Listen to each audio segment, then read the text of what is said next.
I'm Patrick Watson, I'm an astrologer, and you're watching Big Fat Astro Vlog, and today I'm going to be delivering a monthly horoscope for all Libra risings for the month of August 2018. And now I'm not talking about Libra suns, I'm talking about Libra risings. So this horoscope applies to you if you were born with the tropical sign of Libra rising on the eastern horizon at the time and place of your birth. So if you're not sure what rising sign you have, make sure you get your birth date, birth time, very important, and birthplace. Go to www.astro.com, put in your birth details, and you should be able to find out what rising sign you are.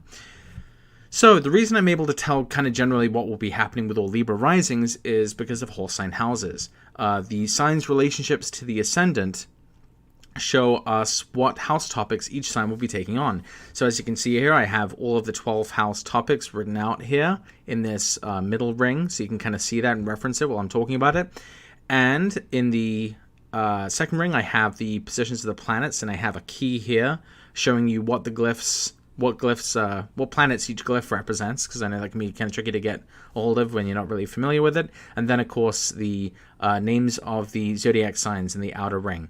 So, let's start with the solar eclipse of August 2018. There is a solar eclipse on August 11th at 18 Leo. So you can see here the position of the sun glyph, and the moon glyph. They're together. Normally this would be a new moon, but because of their proximity to the north node, the intersecting point between the sun and the moon, it's an eclipse. So this suggests the beginning of an approximately year-long narrative concerning the topics of the 11th. So the 11th house is a somewhat more positive house. It's a house of gifts, awards, and organizations, networks, and acquaintances, especially friends in high places, professional references, people who support you in what you do.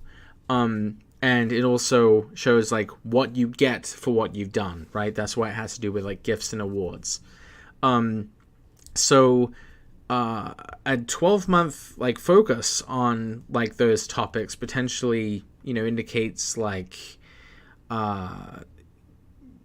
your life starting to involve like an organizational group of people, your friends being able to like elevate you to a new status, a new position in life, or it could be some focus on awards and gifts. It's difficult to interpret exactly how that sort of manifests, so you'll have to tell me about that. What I can tell you is that it's going to be somewhat colored by any planets that are aspects in your natal chart. So in your specific natal chart, if you have planets in Leo, such as like Saturn and Mars, then this may not be that positive an experience for you. But if you have like Venus and Jupiter in Leo, then this may be a really nice eclipse for you.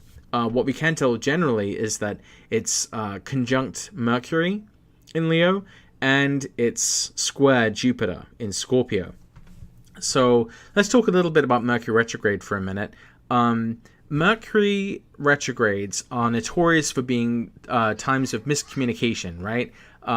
Technology going haywire, scheduling mishaps, speaking mishaps. Mercury is retrograde right now. And oftentimes what I find with Mercury is Mercury presents some kind of issue that we have to kind of toil over and weigh the pros and cons of, kind of going back and forth. It makes us uncertain about something. It sort of unsettles a part of our life. So with Mercury going retrograde in Leo, we know that it's going retrograde in your 11th house, right? It's going retrograde in your 11th. So we know that this Mercury retrograde concerns some of these topics: friends in high places, professional friends, networks, organizations, gifts and awards. So this could be there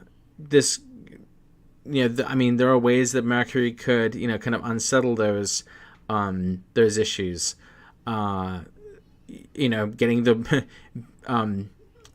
Getting someone else's gift, or making missteps with professional situations. There's all kinds of ways that could sort of turn out, but Mercury is going to present something that you have to kind of decide about, and part of it is influenced by Jupiter in the second. And so this would suggest that, like, I mean, the conventional interpretation of Jupiter in the second is wealth and opportunities in money and material possessions. So there's something about it's something about your, like, finances or, like, things you own that, like, causes a some sort of question or opportunity or possibility that you're having to decide about, and it could potentially impact, like, which side of your friends you fall on. Are you going to be in the in-group or the out-group? Are you going to be part of the network, or are you going to be, outside of it for financial gain? And while you're going back and forth about that choice, the solar eclipse will be happening. So it kind of indicates that while you're kind of going back and forth thinking about something, this solar eclipse is kind of making things happen regardless anyway. So it's it'll be interesting to see how that plays out, and you'll have to kind of tell me how that has worked for you and what issues Mercury brought up, since it's in your 12th house. All right, let's move on to Venus. So at the beginning of August, Venus is in late Virgo in your 12th whole sign house. So Venus in the 12th, transiting through your 12th, sometimes that can be like social interactions with people who are kind of outcast by society. The 12th is rivalries and seclusion and what you're unaware of. Well, the kinds of people who come up in the 12th house transits can also be people who are invisible, people you're unaware of, like the homeless or the sick and the elderly, like people who, kind of exist sometimes in the fringes of society, out of peripheral view. And that's because it's right next to the ascending sign. And there's this kind of visual notion of the sun in the 12th. Like, it's difficult to see. There's more traffic accidents in that time because it's difficult to see where you're going when the sun's kind of shining right in your eyes. It's also why the 8th house is considered to be slightly less positive. But so with the 12th house, with Venus going through the 12th house, that could mean, like, unwanted attention from strangers, unwanted, or I guess conversely, a romantic interest in someone who, like, people wouldn't believe it if they knew who you were considering to be with, especially if they were like a former rival or something, since the house is a house of enemies and rivals. But that changes though once Venus enters Libra. Now, this is probably always going to be a good time for a Libra rising to have the sign, the planet that rules the sign, to come back to, the sign. So you have Libra rising, and Venus rules Libra, and Venus is coming to Libra. And in general, as a Libra rising with Venus ruling your ascendant, whatever Venus does, you're going to be kind of doing that too, in a weird kind of general, universal sense. You're like Venus. So Venus coming to your first house will likely be I guess it's a sort of a restatement of your sort of essential basic motivations to be kind of a pleasant and fair person. It can also, since the first house has these associations with appearances, because it's where the sun makes its first appearance and where we see stars appear on the eastern horizon, this could be a time where you have a makeover, or get a new wardrobe, or give yourself a new haircut. It's a time you can be very impressive and charming with others. So it's like having it literally is having the lord of the house back at the house. It's like the distinguished host returns to their palace. That's sort of Venus coming back to Libra there. So that should be really good. And Venus is going through Libra for the rest of that month. So enjoy that while you can, at least until, Venus comes back to Libra. Now, next thing I would like to discuss is Mars. So Mars enters, on August 1st, Mars, we can see, is retrograde in Aquarius in your 5th. And it's been retrograde in your 5th for several months now. And the 5th house is the house of fun and pleasure and entertainment and children creations. But Mars is, a planet which typically brings like divisions and conflicts and anger and those kinds of things. It tends to beat up and burn and scratch whatever it travels across in the zodiac. So putting these two ideas together, I would suppose that maybe this is a time where your leisure activities have caused you problems. It's a time where maybe you have been emboldened to pursue things which are fun, but also risky and dangerous. And so that's what I would imagine from Mars going retrograde through the 5th. Now, the interesting thing, though, is in August, Mars actually retrogrades back into the previous sign on August 13th.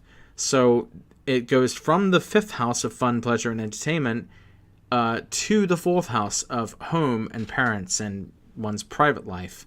So Mars in the 4th probably indicates like that not all things are necessarily well at home or in your domestic sphere. It can be it can be antagonism and not pleasant times with the people you live with in your private space. Now, at least it doesn't last that long, though, because on August 28th, Mars stations direct, and so Mars starts moving forward again and starts, moving past the, burns and scratches of the retrograde period in Aquarius here. Pardon me. So, last thing, the day before that, there was a lunar eclipse on August 27th. There's a lunar eclipse at 3 degrees of Pisces, and so this is throwing its light on to the part of your chart that deals with illness, injury, and employment, and things you avoid. So this is technically an annual thing. I mean, there's a full moon in Pisces every year, either in late August or sometime in September. So if you're interested to see kind of what happens for you, you could always look back in the ephemeris and see when the sun has been in Virgo and the moon has been in Pisces, to see how these topics are, how do they come to the forefront in those 2 weeks from the full moon. So it just puts I guess like a punctuation mark, an exclamation mark on that area of your life in your chart. So that's all I have to say about August 2018. I hope you liked this horoscope. If you did, please give it a like, give it a share, give it a nice comment. I always like those. I also take donations on Patreon. If you want to support me on Patreon, that helps me keep these coming out. And if you're interested to see what I would say about your specific chart, I offer my services on my website at www.bigfatastro.com. And if you want to do it on a budget, I also have my new Big Fat Astro Natal Horoscope Report, which is just $20, and you put in your chart details and you get a huge, long report, which I wrote detailing all of the planets and the signs and houses and aspects. And you can read all about your chart from me. So I hope you find that useful. I hope you have a good August 2018. Let me know how it goes. Be interested to hear. So I'll see you then.